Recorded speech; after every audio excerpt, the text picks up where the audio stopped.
here has ever been in their life to Fenway Park? Anyone here been to Fenway Park? All right. What happens at Fenway Park? The Red Sox play. Anyone know how long they've been playing there? 113 years. It's a long time. All right? 113 years, Fenway Park, one of the oldest baseball parks in the entire country. But actually, the park that we know today wasn't built until the 1930s. The original park from the early 1900s was totally rebuilt. And then, about 20 years ago, had a massive rebuild once more. What kinds of things is Fenway Park known for, apart from being the home of the Red Sox? Any other famous places or things within that park that come to mind? Anyone know? All right, there's the poles, Pesky's pole. There's the green monster. I realize that this is the last Sunday we wear green. I kind of look like a green monster today. But imagine, even if you've never been there, even if it was a place that you've only seen on TV or heard of, and you know the nostalgia of American baseball, imagine if we just said, tomorrow, that whole place is going to get torn down. It's going to get ripped down to the ground. Now, first of all, you're going to have a bunch of crazy guys from like Quincy and Dorchester and Revere that are going to show up and put their bodies in front of the wrecking ball to make sure nothing gets there. I remember the first time my dad brought me there about 35 years ago, living in West Roxbury. There's just something magical about that place, being there. Something special happened within the walls of that building. But if I said it's going to be torn down, and then imagine on like Wednesday or Thursday of this week, it actually was announced, wow, they're tearing down Fenway Park. You think, Father Chris said this on Sunday. He had some kind of insight, knowledge. Maybe he's a prophet of some sort. It's a little bit of what St. Luke is telling us in the Holy Gospel today. Jesus, who is standing in the middle of the Temple of Jerusalem, a far more sacred and far more beautiful place even than Fenway Park, stood within the walls of that building and said, everything you see, this is all going to be destroyed. Every bit of it.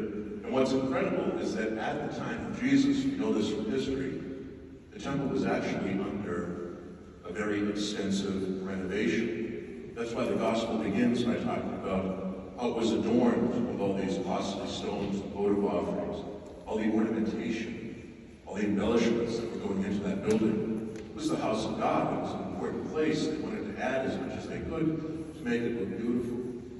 So at the time of Jesus, he's standing there while it's being renovated, and he says, it's all going to get torn down. It's all going to be destroyed.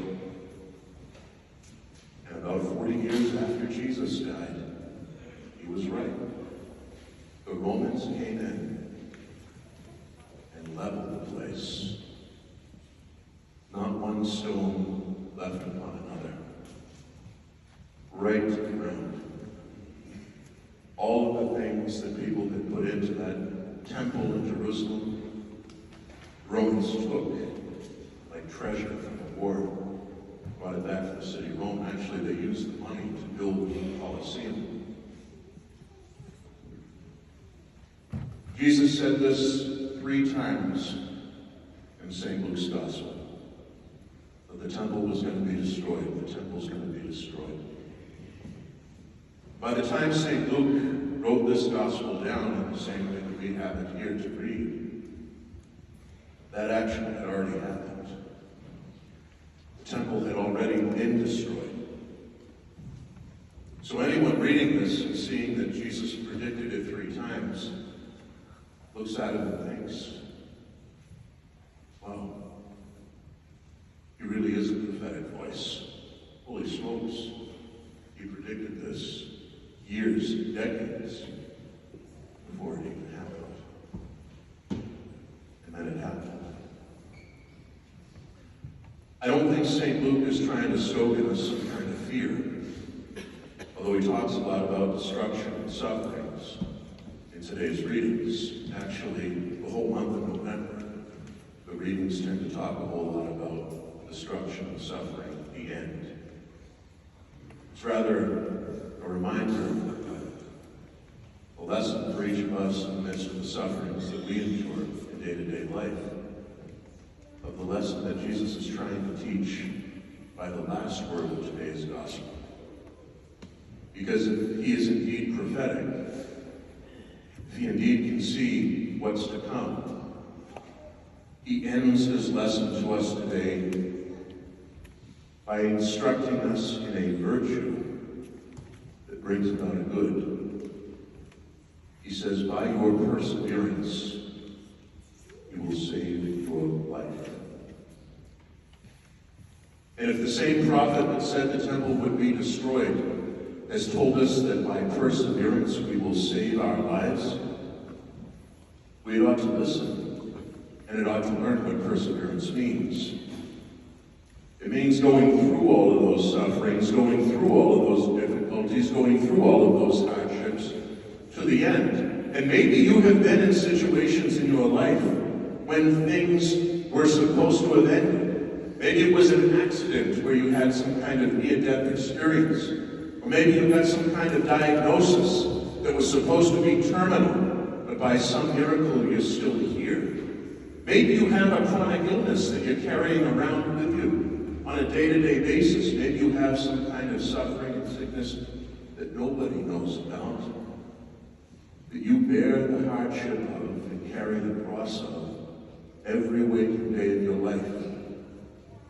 And yet you keep going. That's perseverance. Not giving up, not throwing in the towel, but keeping going.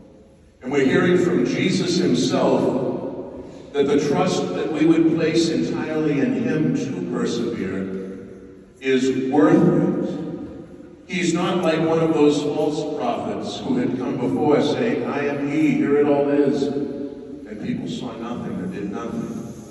Right? There were plenty who came before that gaslighted all of the Jewish people. Jesus Christ is not a gaslighter. He is the way, the truth, and the light. And if we place our trust completely, totally, entirely into his hands, if we persevere to the end, our lives too shall be saved.